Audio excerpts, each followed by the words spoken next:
Hi, welcome to Kiran TV news. Chiranjeevi గారు మరోసారి తన ఔదార్యాన్ని, దాతృత్వాన్ని చాటుకున్నారు అని చెప్పాలి. సీఎం సహాయ నిధికి ఆయన పుట్టినరోజు సందర్భంగా ₹1,00,00,000 విరాళాన్ని చిరంజీవి గారు ప్రకటించడం జరిగింది. దీనికి సంబంధించి మనం మాట్లాడుకుందాం. మనతో పాటుగా ప్రముఖ సామాజిక రాజకీయ విశ్లేషకులు చంద్ర శ్రీనివాస్ గారు ఉన్నారు. సార్ నమస్కారం. సార్ నమస్కారం అండి. ఎప్పుడు తాను మెగాస్టారే అని ప్రతి సందర్భంలోనూ ఆయన నిరూపించుకుంటూనే ఉంటారు. తనకు ఉన్న దాతృత్వం ఎలాంటిదో ప్రతి సందర్భంలో కూడాను తను స్వచ్ఛందంగా చేస్తుంటారు. వాస్తవానికి ఇవాళ ఆయనేమి పుట్టినది మొన్ననే ₹1,00,00,000 ఇచ్చేస్తారు వరదలకి.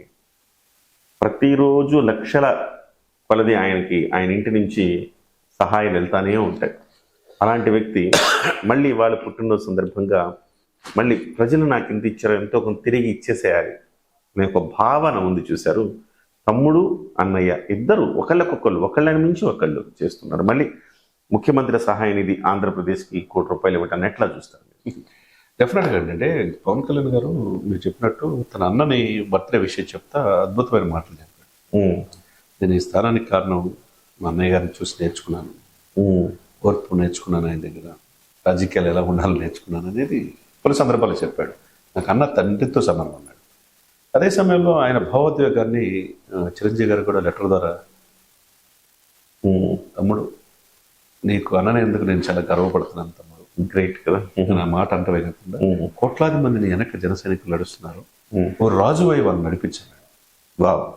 రాజువై అంటే ఏంటి? ముఖ్యమంత్రి అయ్యాని, నేను చేయలేదు నువ్వు సాధిస్తావని చెప్పాడు. వాళ్ళ ఆకాంక్షలకు అనుగుణంగా ముందుకెళ్ళమని చెప్పాడంటే తన తండ్రి కొడుకుని అంటే తమ్ముళ్ళలో కొడుకుని చూసుకుంటాడు ఆయన. ఆ విధంగా అన్నలో తండ్రిని ఈయన చూసుకుంటున్నాడు. మీరన్నట్టు ఇప్పుడు మీరు చెప్పేదాకా నాకు కూడా తెలుసు చిరంజీవి గారు చేశారని, కానీ ఈ చేతితో చేసిన దానం అదేందో కానీ తెలియదు. కానీ కిరణ్ గారు ఈ మెగా ఫ్యామిలీకి ఎంత చేసినా పాపం ఏదో చేయాలని తపన తప్పితే మిగతా వాళ్ళలాగా కూడబెట్టుకొని వేల కోట్లు లక్షల కోట్లు సంపాదించిన ఆకాంక్ష ఎందుకు లేదంటారు? పళ్ళున్న చెట్టుకే రాళ్ళు అన్నట్టుగా ఎంత చేసినా మళ్ళీ ఏదో ఒక విమర్శలు, కువిమర్శలు, దుర్మార్గం, రాక్షసత్వంతో కూడిన విమర్శలు చేస్తూ ఉంటారు. రాక్షస జాతి, వాళ్ళని మనం రాక్షసి జాతి అనాలి. ఆ జాతి అంతరించిపోవాల్సింది. సిగ్గుపోతుంది ప్రతి సందర్భంలో. సమాజం కోసం చిరంజీవి గారు, పవన్ కళ్యాణ్ గారు నిలబడ్డ ప్రతి సందర్భంలో సిగ్గుతో చచ్చిపోతుంటుంది ఆ జాతి.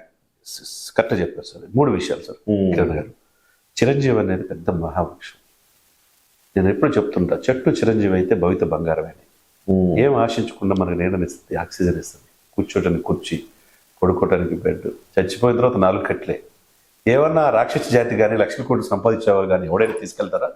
6x4 ఇప్పుడు క్లారిటీ ఉందా? అంతే సార్, నాకు అర్థమైంది. ఇప్పుడు అతనెవరో 2 పెన్షన్లు తీసుకుంటున్నాడు, పెద్ద ఘనకార్యం సాధించినట్టుగా ఊరు వాడ వెళ్ళి ప్రచారం చేశాడు.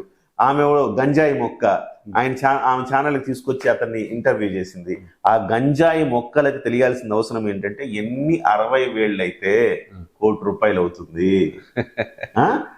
సమాజానికి తిరిగి ఆయన ఇచ్చినంత బహుశా ఏ రాజకీయ నాయకుడు ఇచ్చాడు, ఏ సినిమా స్టార్ ఇచ్చాడు? ఒక్కటి కిందగానే మాజీ రాష్ట్రపతి అబ్దుల్ కలాం గారు గొప్ప వ్యక్తి. ఇదే బ్లడ్ బ్యాంక్ వచ్చినప్పుడు ఏం చెప్పాడు? నువ్వు కారణ జన్ముడు అయ్యా అన్నాడు. అభిమానం అంటే ఏదో ఫ్లెక్సీలు కట్టి పాప కరెంట్ తాకి చనిపోయి పాలాభిషేకం చేయటమే కాదు, మళ్ళీ సన్మార్గంలో పయనింపు చేసేవాడు. ఈ దేశంలో ఎవరైనా ఉన్నారా? బ్లడ్ బ్యాంక్ పెట్టి ఇప్పుడు వరకు కొన్ని లక్షల మందిని కాపాడాడు. ప్రాణాలు పోయే పరిస్థితి నుంచి. గ్రేట్. అయితే రేర్ బ్లడ్స్ కూడా చిరంజీవి బ్లడ్ బ్యాంక్ లో ఉంటుంది. ఎవరైనా చేయగలుగుతున్నారా? ఇదంటే 10 లక్షల యూనిట్లు ఆయన బ్లడ్ జనానికి సరఫరా చేశారు సార్. 5,000 మందికి కంటి చూపు వచ్చేలా చేశారు. ఆయన గణాంకాలు చెబితే అది రికార్డులు. సినిమా అయినా మీరు ఇవాళ కూడా చాట్ జీపీటీలోనో లేకపోతే ఇంకోటో ఈ ఏ యాప్స్లోనైనా కానీ మీరు కొట్టండి, గూగుల్లోనైనా, ఎవరు అతిపెద్ద బ్లడ్ బ్యాంక్ ఏది అంటే తెలుగు రాష్ట్రాల్లో చిరంజీవి బ్లడ్ బ్యాంక్ పేరే వస్తుంది. మరి ఇంకేమి రావు. ఎవరో ఒక కుహనా విమర్శ చేసే ఒక కుహనా మేధావి ఒకడెవడో మాట్లాడితే అది వైరల్ అవుతుంది. చిరంజీవి బ్లడ్ బ్యాంక్ అంటే చిరంజీవి బ్లడ్ బ్యాంకే గుర్తొస్తుందని చిరంజీవి గారు రోజు చెబితే చిరంజీవిదే గుర్తొస్తుంది, ఇంకేం లేవా, రెడ్ క్రాస్ లేదా, ఎన్టీఆర్ ట్రస్ట్ లేదా అనేది మాట్లాడుతున్నారు. అరే పిచ్చి వెధవల్లారా, ఇవాళ చూడండి, గూగుల్లో కొట్టండిరా, కొడితే చిరంజీవి గారిదే బ్లడ్ బ్యాంక్ అని వస్తుంది అని చెప్పేసి మనము కరెక్ట్ సార్ చెప్పాలి.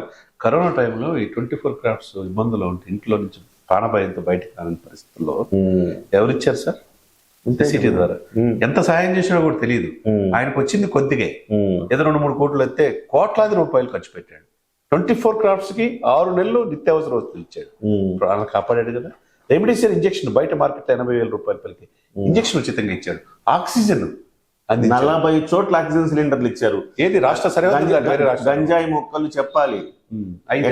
ఎక్కడెక్కడ ఏ మహానుభావుడు గంజాయి మొక్కలు చెప్పాలి, ఏ మహానుభావుడు 40 ఆక్సిజన్ సిలిండర్ సెంటర్స్ వేరే రాష్ట్రాలు కూడా 40 అవును 40 పెట్టాడు. ఎవరు పెట్టారో చెప్పాలి. ఎవరు పెట్టరు.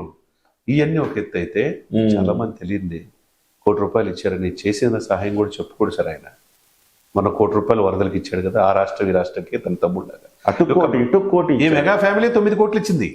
ఎవరన్నా ఏమనండి రూపాయి ఇరు. తర్వాత 1 కోటి రూపాయలు నిన్న బర్త్డే సందర్భంగా ఇటు అంటే మన ఆయన కారణ జన్ముడు కాకుండా మనం ఏదో సినిమాలో భారతం రామాయణం నేను అందుకే చెప్తా ఉంటా సార్, చిరంజీవి గారి సినిమా లేకపోతే పవన్ కళ్యాణ్ గారి సినిమా చూడటం అనేది బాధ్యత అని చెప్తా. ఎందుకంటే సామాజిక బాధ్యత.